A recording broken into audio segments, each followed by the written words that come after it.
So again, it's like it's a daily fight that you've got to be up for. And I look at the body language, and all I see is stress. And let me tell you, the stress of boxing is Are you kidding me?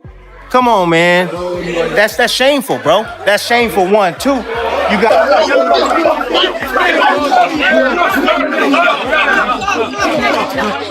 Boxing experts have criticized Conor Benn after he pushed Ryan Garcia during a heated press conference, and the reaction has spread rapidly throughout the boxing world. Benn's actions have triggered strong debate, with many people wondering if he allowed his emotions to take control.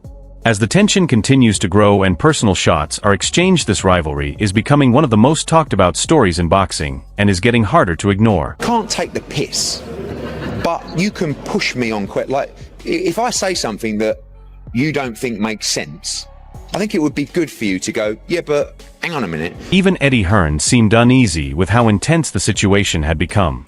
While competition and psychological tactics have always been part of boxing, this incident felt far more serious. The moment Conor Benn made physical contact with Ryan Garcia, the entire mood shifted. What began as a promotional event quickly turned personal, creating the foundation for a highly charged and potentially explosive clash between the two fighters. I really did. Have you spoken? I would never. If you chin someone at a presser, if you do that, it's different. But when you carry something on the stage to hit someone around the face with, I weren't mad on it. That's all.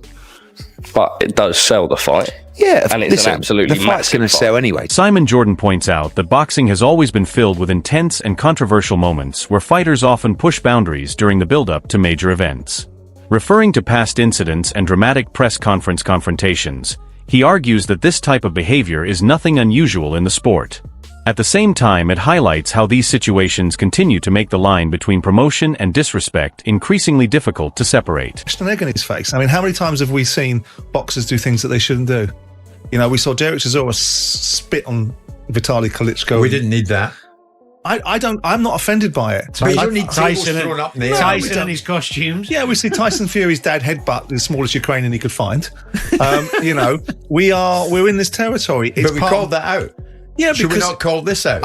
Look, well, it's between the two fighters. Ryan Garcia's reaction brings an even more personal element to the situation, as he claims Conor Benn crossed the line by putting his hands on him in front of his wife. That incident takes the build-up beyond normal fight promotion and turns it into something far more serious. It is now clear that emotions are heavily involved, and the tension between both fighters continues to grow with every passing moment. And my wife was there, and he just pressed up on me, grabbed me. Wow. Yeah, so it's a little personal. So we'll be ready to go get him. Trust me, guys. Well, somehow Conor Benn remains completely confident despite the criticism and keeps his attention fixed on proving himself once he steps into the ring. His bold promise to start aggressively and look for an early stoppage reflects a fighter who wants to impose his style from the opening moments rather than take a cautious approach. This has turned the build-up into a major question of whether Ryan Garcia can cope with that intensity and pressure when the fight begins. Irrelevant of all the noise, irrelevant of all the haters, irrelevant of all the no's you can't do, I'm going to go into this fight fueled with a chip on my shoulder to prove to the world that I will and will be the greatest WBC champion. So, you know, for me, to answer your question, I'm going to come out fast and put it on him and hopefully get him out there early. The audio conversation between Conor Benn and Ryan Garcia reveals how deeply personal their rivalry has become, with both fighters trading sharp insults throughout the exchange. What begins as self-belief quickly develops into open disrespect and a battle of pride, making it obvious that neither man is willing to step back. As emotions continue to rise, the tension outside the ring is becoming just as intense as the fight itself. Scared. Got your tongue, Conor. Conor Nigel, bad. Ryan, I can't even give you a good ass beating. No, God, bro. Connor's talking. Let's go, Conor. You will not come over here to the States and beat me if bro, you will not do it, bro. You suck. Well, you want to come up to 147 and you stand a chance against me? 147, I would absolutely knock you. I would knock you. I would knock you. I'm going to beat you and Eddie Hearn and the same night. You don't know shit about La Raza. You can't even speak Spanish and that's your language, mate. Chupa mi pito. Listen, you're coming with small dick energy. That's small dick energy. Small dick energy. Hey, ask your girl how my taste. How about that? My bro. people like Reese Progress brings another important angle to the discussion by examining the weight concerns and contrasting fighting styles involved in this potential matchup. He believes the weight class Conor Benn competes in could play a major role in determining the outcome, particularly when facing a naturally talented fighter like Ryan Garcia, where training decisions and weight control may become critical factors that could ultimately shape the result of the fight. I think that Ryan Garcia is a better boxer, but if they get to a fight, which it might happen, I will pick Conor Benn. Because Conor Benn is not skilled. He's not that skilled, but he's a raw fighter. You know, he's just a raw fighter. He wants to get there. He wants to fight. So if they get to that, if they get to the fight, I got. You think he'd be better? Conor Benn obviously was made about the weight train. You think he'd be better at 47 or going up to 54 to try and make that fight? 54. I think at 54. I think because at 40. Adrian Broner gives a clear opinion on the matchup by backing Ryan Garcia as the fighter with greater natural talent. His view shifts the conversation toward the battle between raw ability and determination. Broner suggests that if the fight takes place, Ryan Garcia's skill set and natural gifts could play a major role in giving him the advantage and influencing the outcome. What do you do if he fights Conor Benn? Who wins that one? Ryan. Ryan? Easy. Easy? Why? Got more talent. That fight, the talent will show. Rolly Romero does not mince words as he questions whether Conor Benn is genuinely prepared to face top-level competition. He believes much of the recent attention around Benn is based more on hype than proven achievements. Romero argues that a fight with Ryan Garcia would reveal a significant difference in quality between the two fighters. In his view, Benn would be stepping into a very difficult situation against an opponent who possesses greater speed, sharper timing, and stronger knockout power. Conor Benn is a future Hall of Famer. Why is that? Because whoever knocks him out cold is going to be in the Hall of Fame, and it's going to put his face on the Hall of Fame. So you see him like a dead man walking, so to speak, I guess. Yeah, no, he has a little bit of energy. You know, he's still got a little bit. You know, he's limping, but you know. He straight away, called out Ryan Garcia. Ryan's been calling him out. It seems like that's the one that's at least they're both talking about it. I don't know. What are your thoughts on that? Okay, how about this, right? I made perfectly, like Conor Benn was over there begging for the fight with me, right? All stuff, which we had the whole deal set up, by the way. We had the whole deal set up, but he's over there in New York trying to cause all that commotion, all this stuff, right? He did it for clout. Same thing with this, bro. He might be doing this with Ryan for clout too. Like I said, they're over there trying to make all this stuff right. I'm gonna do that fake beef. And that's the thing. That's why it's like, bro, it throws me off, man. And then you go do all that fake beef, and then you want to go come over here and try to, you act like you're a big tough guy, and then go run off and not fight. And he might be doing that with Ryan, because Ryan knock him out cold. You see Ryan knocking Conor Benn out, huh? Anyone, Devin Haney might knock him out cold. And that's saying a stretch. That's a Devin Haney compliment from Rolly. It's kind of crazy. Bro, dude, no. It's not even a compliment. It just shows how bad Conor Benn actually is. The fight announcement only makes the reality clearer, confirming Benn is now stepping straight music into a world title setting against Ryan Garcia in Las Vegas. The worry is clear. Benn has not competed at full welterweight for years, and now he enters a championship-level fight where experience, power, and sharpness all favor Garcia heavily overall outcome. We are being told that September, the Mexican holiday in September, around about the 12th of September, Las Vegas the destination, as Ryan Garcia of Mexican heritage will be defending his WBC welterweight championship. And he was on the Jimmy Fallon show this week, which is massive over in the States. He made a big announcement because he says that he's going to be fighting a certain fella from the United Kingdom in the shape of Conor Benn. What did you make of all that? And just for a little bit of context on that, Conor Benn hasn't fought at 147 pounds flat for the last 4 years. His last fight was 150 pound catch weight against Regis Prograis. He hasn't hit 147 for 4 years. Still highly ranked with the WBC at 147, and now gets an opportunity, it seems, in September to be fighting for. Carl Froch delivers a blunt and damaging assessment of Conor Benn, openly questioning his credibility at elite level. He argues Benn's resume does not justify the spotlight he is getting and highlights the clear gap between him and a proven fighter like Ryan Garcia. In his view, Benn is stepping up far too soon into a level where mistakes will not be forgiven. Conor Benn against Ryan Garcia, I think Conor Benn gets absolutely splattered. I've got to be honest, I don't think he's got a chance. He's not there yet. And I've said it before, and he gets the ump with me for saying it. But who's he beat? What's he done? Who's his biggest win? Chris Eubank. Yeah, but... And who's the other kid he beat? Was it Algeria? Yeah, but he was 43. Eubank, you can't say it's a big win. This guy finished Eubank years ago.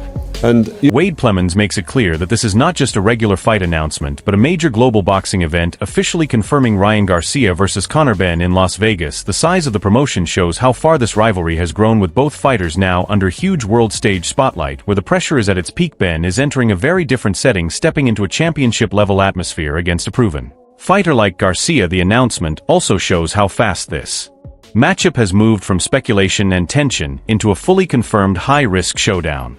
Going to run into interference because we're going to have Ryan Garcia, Conor Benn in Vegas. We're going to have We're going to have Canelo and Christian and Billy in Saudi Arabia. So time-wise, they'll both be able to see. You'll be able to see both. Canelo will go first in the morning, and then Ryan will go in the evening. But here he was on Jimmy Fallon. Let's take a listen. And announce it tonight. Yes. When is it, and what can you say about this fight? I can say that we are fighting September 12th. It will be in Vegas. And the opponent, let's just say he's from the other side.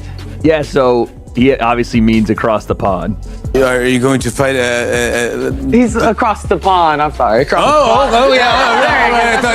I thought maybe he was from outer space. Like, this a lot of UFO talk and stuff like that, so I don't know if it was real. Yeah, so there you go. I can't even show too much of the Tonight Show, but it was cool. It was cool to see that Ryan Garcia, got the spot on the Tonight Show. He also went on to say one of the big reasons this fight's happening is because things are personal. And one of the reasons Ryan Garcia in the aftermath footage continues to present himself as a fighter fully in control of the situation. He maintains a calm and confident presence throughout the build-up. His demeanor shows someone who is comfortable under pressure and already embracing the scale of a world title fight on a global stage. Instead of calming down after the announcement, the atmosphere remains tense, with both sides still deeply invested in the rivalry. Garcia's presence suggests he is not treating this as just another fight, but as a defining moment in his career. At the same time, the growing tension surrounding Conor Benn adds even more significance to the clash, making the entire build-up feel increasingly personal and intense. Hey, Conor! Guess who I'm with? Hey, we're looking for you. I got you. Don't worry. September 12th on my future ass. Duke McKenzie shuts down the criticism angle by explaining that music moments like this are simply part of the modern boxing business, where controversy and chaos often drive global attention. From his perspective, these heated and uncomfortable build-ups do not harm the sport, but instead increase demand and international interest around major fights.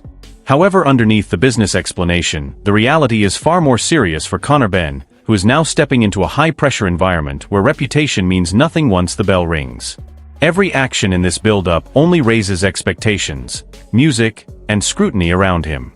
Against a proven elite-level opponent like Ryan Garcia, Benn is not just fighting for music, a win, but for validation at a level where mistakes are punished instantly and brutally. But like I say, I don't see there's any harm in it. It doesn't bring the sport into disrepute in any way. This is the show business world that we live in.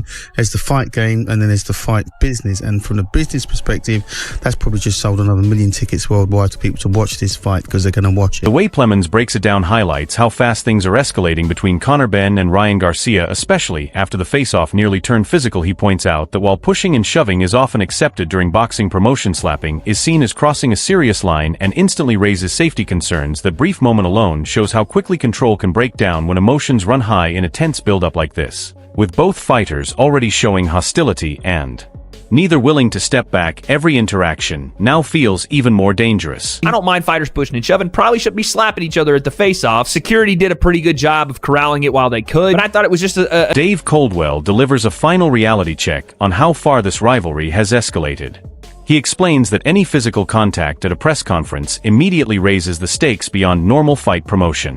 While mind games and verbal exchanges are a normal part of boxing culture, touching an opponent pushes things into a far more personal and risky direction. In the case of Conor Benn and Ryan Garcia, this added tension increases pressure heading into fight night, where emotions could easily take over discipline. It also splits opinion among fans, with some viewing it as hype while others see it as disrespect. In the end, both fighters are now carrying not only expectations, but also the burden of a heated rivalry, where even the smallest mistake could decide everything once they enter the ring. Meditated, and it changed everything, that, because that's a little bit naughty. Because I know it's all, fun and games at press conferences, but when you lay your hands on another man's face, whether there's an egg in it or not, you've laid your hands on his face, and that takes it to another level. This fight now stands at a dangerous point where hype has turned into real hostility, music. And both Conor Benn and Ryan Garcia are carrying far more than just victory into the ring. Garcia appears slightly more composed under pressure, showing calm confidence even as tension continues to rise, while Benn brings aggressive emotional energy that could either overwhelm or backfire against elite opposition. At this level, one mistake changes everything, and with both fighters already clashing outside the ring, the mental battle becomes just as important as the physical one. What is truly at stake here is reputation, momentum, and the chance to prove who belongs at world level. If Benn controls his aggression, he can turn it into a war, but if Garcia times him clean, it could end badly. Now the question is simple for fans: who are you backing to take control when it really matters on fight night?